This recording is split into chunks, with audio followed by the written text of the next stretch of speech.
Friends, आज हम लेके आए हैं, देखो, विद्युत धारा की क्लास। विद्युत धारा या इलेक्ट्रिक करंट, विद्युत धारा की क्लास। अब आज समझते हैं विद्युत धारा क्या होती है। विद्युत धारा, देखो, एक इलेक्ट्रॉनों का बहाव को विद्युत धारा कहते हैं। जो भी इलेक्ट्रॉन का बहाव होता है उसी को विद्युत धारा कहते हैं। तो इलेक्ट्रॉनों को बहाव, इलेक्ट्रॉनों को धकेलता क्या है, कैसे होता है, वो सब चीज़ आपको प्रोसेस के बारे में बताऊंगा मैं। अब सबसे पहले विद्युत धारा देखते हैं। विद्युत धारा को इंग्लिश में कहते हैं इलेक्ट्रिक करंट। विद्युत धारा को इंग्लिश में इलेक्ट्रिक करंट कहते हैं, ठीक है। विद्युत धारा को इंग्लिश इलेक्ट्रिक करंट कहते हैं। अब इलेक्ट्रिक करंट क्या होता है? विद्युत धारा, इसी को एम्पियर में मापते हैं। एम्पियर में मापते हैं। इसको किस में मापते हैं? एम्पियर में। एम्पियर में मापते हैं। एक एम्पियर में आपके कितने इलेक्ट्रॉन्स होंगे? तो आपका एक एम्पियर होगा। एक एम्पियर में इलेक्ट्रॉनों का भाव कितना होता है? 6.25 इंटू 10 की घात 18 इलेक्ट्रॉन्स प्रति सेकेंड, ठीक है। एक सेकेंड में आपके 6.25 इंटू 10 की घात इलेक्ट्रॉन गुजरे तो उसी को हम विद्युत धारा कहते हैं।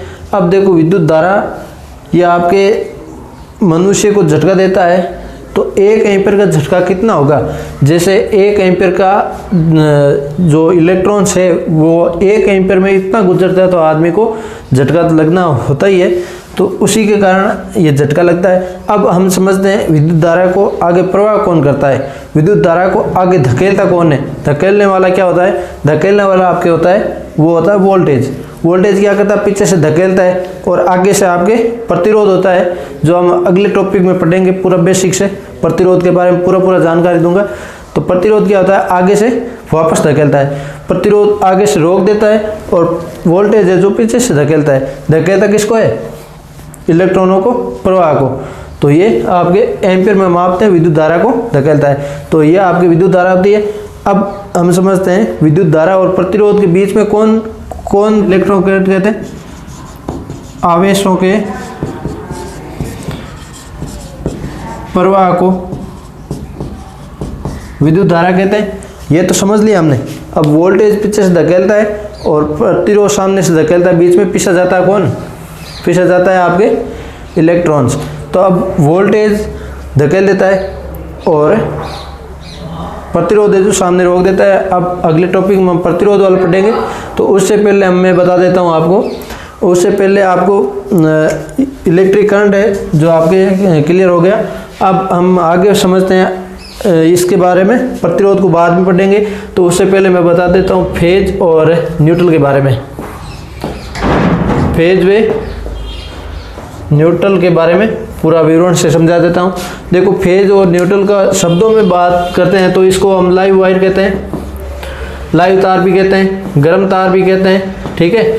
और इसको जिंदा तार भी कहते हैं। ये आपके फेज तार को बोलते हैं। और न्यूट्रल को इसको ठंडा वायर भी कहते हैं। और ये लाल वायर होता है। और तो इसमें 3 फेज होते हैं आपके। 3 फेज आर वाई बी होता है। आर वाई और B, R Y B 3 phase होते हैं। जैसे 3 फेज ज़्यादातर हम कौन से कलर काम लेते हैं? 1 फेज में लाल कलर काम लेते हैं। और इसके बाद न्यूट्रल इसका कलर काला होता है, ये काला कलर का रखा जाता है। और इसमें क्या होता है?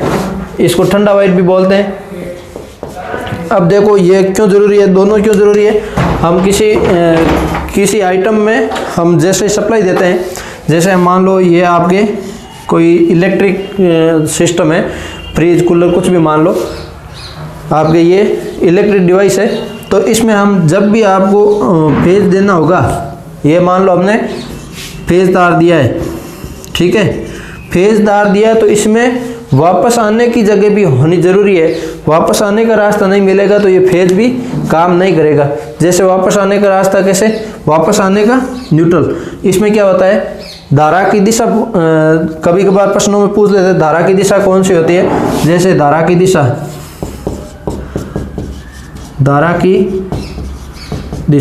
धारा किस दिशा में प्रवाह होता है? देखो, इलेक्ट्रॉनों के विपरीत धारा का प्रवाह होता है। जैसे धारा का प्रवाह होता है वो होता है आपके धनात्मक से ऋणात्मक की ओर, ठीक है। ये तो आपके धारा का प्रवाह होता है, ठीक है। अब इलेक्ट्रॉनों का प्रवाह है, इलेक्ट्रॉनों का प्रवाह होता है जो होता है आपके धारा के विपरीत। इलेक्ट्रॉनों का प्रवाह होता है वो माइनस से प्लस की ओर होता है, ऋणात्मक से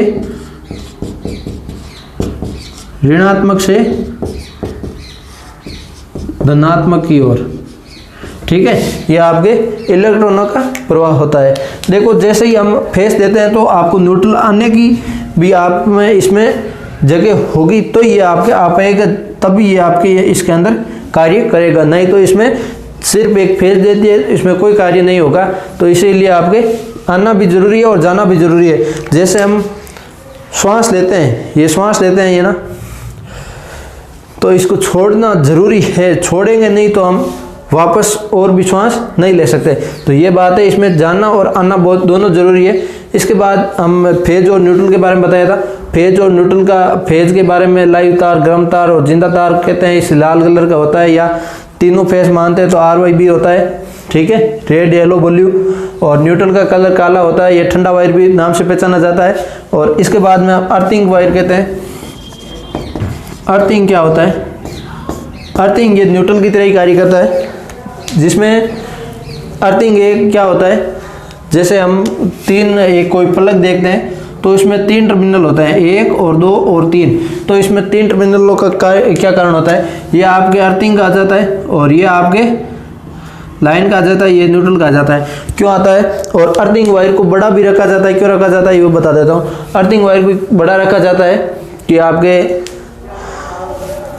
जब भी कोई निकालते हैं तो पहले न्यूट्रल और फेस वायर निकल जाता है और बाद में अर्थिंग निकलता है। जब भी मान लो हमारे ये मान लो फ्रिज है, ठीक है, फ्रिज है, कुछ भी मान लो, और भी इलेक्ट्रॉनिक डिवाइस कुछ भी मान लो, फ्रिज मान लिया आपने, तो फ्रिज में जब भी आपके बॉडी टच होगा, कहीं शॉर्ट सर्किट होगा, करंट आएगा, तो उसमें क्या होगा, तो बॉडी में करंट आएगा। और कभी कभार आपने देखा ही होगा, मिस्त्री होता है जो इलेक्ट्रिक करंट का काम करता है ना, वो आपके जूते खोल के और नीचे जूतों पे खड़ा हो जाता है, आपके ऊपर चालू लाइन में काम कर लेता है, ठीक है, चालू लाइन में काम करता है और उसको झटका भी नहीं लगता है। क्यों नहीं लगता? जब भी आप उस व्यक्ति को आप टच करेंगे तो उसको भी झटका लगेगा और दूसरे वालों को भी झटका लगेगा, इसलिए आपको इसको कभी टच नहीं करना चाहिए। और ये चालू लाइन में काम करने का कारण होता है, इसमें कभी अर्थिंग, इसके पास सिर्फ और फेज मिला है, ठीक है, इसके पास न्यूट्रल नहीं मिला है। न्यूट्रल मिलेगा तो इसको झटका लगेगा। जैसे ही आप ये आदमी आपके ज़मीन से टच हो जाता, ज़मीन में क्या होता है? अर्थिंग होता है, ठीक है, अर्थिंग होता है। तो अर्थिंग ये आपके न्यूट्रल का कार्य कर देगा तो इसको झटका लगेगा, ठीक है। ये आपके इसलिए जूते खोल के ऊपर खड़ा रह जाता है और ये फटाफट से काम कर लेता है, ठीक है। इसके बाद आगे क्या होता है? इसको बड़ा रखने का तात्पर्य यही है कि आपके ज़्यादा करंट प्रवाह हो तो वो ज़्यादा आसानी से ले जा सकता है। और पृथ्वी का प्रतिरोध क्या होता है? पृथ्वी का प्रतिरोध है, पृथ्वी का प्रतिरोध है जो आपके निम्न या शून्य होता है, शून्य, ठीक है। ज़्यादातर शून्य लिखा जाता है, आदर्श में शून्य माना जाता है। वैसे आपके प्रतिरोध है जो आपके शून्य माना जाता है या निम्न प्रतिरोध होता है, ठीक है। इसके बाद में लाइन और न्यूट्रल तो आप समझ गए होंगे। इसके बाद क्या होता है? आपके ये धारा है जो इलेक्ट्रिक करंट मापते किससे? वो मापते हैं आप एमीटर से, एमीटर से मापा जाता है और मापते हैं। इस एमीटर को हम लगाते किस क्रम में? जैसे हमारे मान लो ये एक लैंप है, ठीक है, ये आपका स्विच है और इधर से सप्लाई आ रही है, ठीक है, ये आपके लाइन वायर, ये न्यूट्रल वायर। तो अब फेज वायर के श्रेणी क्रम में लगाया जाता है, ठीक है, इसे इसमें लगाया जाएगा श्रेणी क्रम में। तो इस तरीके से आप लगाया जाएगा। तो इसको लगाए तो किस क्रम में? श्रेणी क्रम में, श्रेणी क्रम में लगाया जाता है, ठीक है। ये आपको बहुत ज़्यादा नॉलेज रखना जरूरी है। ये आपके एजुकेशन से जुड़े भी चीज़ आती है, इसी से आपके प्रश्न भी आता है और काफ़ी सारे इसमें प्रश्न मैं क्लियर करवा दिया। इस तरीके से आपको पूरा ज्ञान होना बहुत ज़रूरी है। तो इसी के अगले चैप्टर में हम लेकर आएंगे प्रतिरोध के बारे में।